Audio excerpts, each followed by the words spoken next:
మాకు 2012 సంవత్సరంలో కిరణ్ కుమార్ రెడ్డి గారు సీఎంగా ఉన్నప్పుడు మాకు ఏమీ భూమి ఆధారం లేని నిరుపేదలం. మేము ఎస్టీ కులానికి చెందిన వాళ్ళము.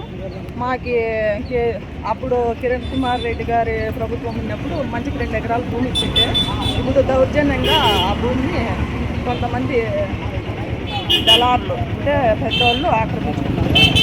రీసర్వే చేసినప్పుడు కంప చెట్లు అన్నీ ఉన్నాయని చెప్పేసి అవన్నీ క్లీన్ చేయించుకోవాలని మేము అనుకునే లోపల వేరే వాళ్ళు వచ్చి మా భూమి పక్కనే ఉన్నోళ్ళు వచ్చి ఆ భూమిని ఆక్రమించుకొని మాదని ఆక్రమించుకుంటున్నారు.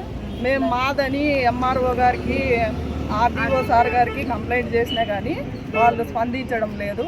మళ్ళీ జేసీబీలు పెట్టి మొత్తం అంతా క్లీన్ చేయించి నైటే పైప్ లైన్ చేయించి మామిడి చెట్లు అవి ఇవి పెట్టినారు. సార్ వాళ్ళకి చెప్తేమో వాళ్ళని పోనిము మీరు పోకూడదని బైండ్ ఓవర్ చేసినారు. బైండ్ ఓవర్ చేసి కేసు పెట్టారు. కానీ వాళ్ళేమో తినకుండా వాళ్ళు చేసే పని మాత్రం చేస్తారు. వాళ్ళు స్పందించకపోవడం వలన ఇప్పుడు కలెక్టర్ గారికి మేము ఈరోజు అర్జీ ఇచ్చి చెప్పుకున్నాము. మాకు న్యాయం జరగాలని కోరుకుంటున్నాము. పేరు వనజ, మాది సూర్యచంద్రాపురం పత్తలపల్లి మండలము, గంపెట్ల గ్రామము. కుమార్ రెడ్డి గారు మాకు స్థలాలు ఒక్కొక్కరికి 2 ఎకరాల చొప్పున ఇచ్చారు. వాళ్ళు భూములన్నీ ఆక్రమించుకున్నారు వాళ్ళేను. అట్లా స్పందించడం లేవడం వల్ల కలెక్టర్ ఆఫీస్ గురించి మేము అర్జీ ఇచ్చుకున్నాము. మాకు న్యాయం చేయాలని కోరుతున్నాము. పేరు ఆదినారాయణ, మాకు సూర్యచంద్రపురం పత్తలపల్లి మండలము.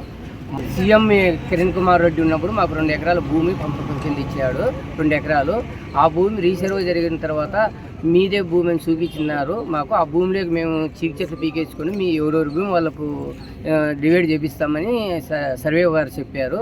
వాళ్ళు చెప్పగానే ఆ భూమి పక్కన ఉన్న వాళ్ళు బోయ్ వాళ్ళు మా హరిదాసు, తాతయ్య, ఆదప్ప, రాములు, రామంజనేయులు వీళ్ళంతా కలిసి 7 మంది మమ్మల్ని కులం పేరుతో దూషించి నైటే చీకు చెట్లు పీకి మాడు ముక్కలు నాటి నాటగా మేము పోయి అడ్డుకున్నాం. నాటనీయకుండా అడ్డుకుంటే మా మీదకి కులం పేరుతో దూషించి ఎవరితో చెప్పుకోవడం పోయి మేము పీకేది చీకు చెట్లు అని చెప్పి వాళ్ళు దూషించి మా కులం పేరుతో దూషించినారు.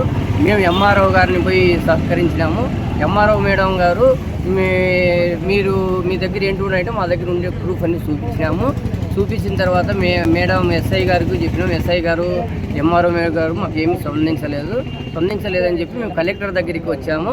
కలెక్టర్కి అర్జీ ఇచ్చాము. కలెక్టర్ గారు మాకు న్యాయం జరగాలని కోరుతున్నాము.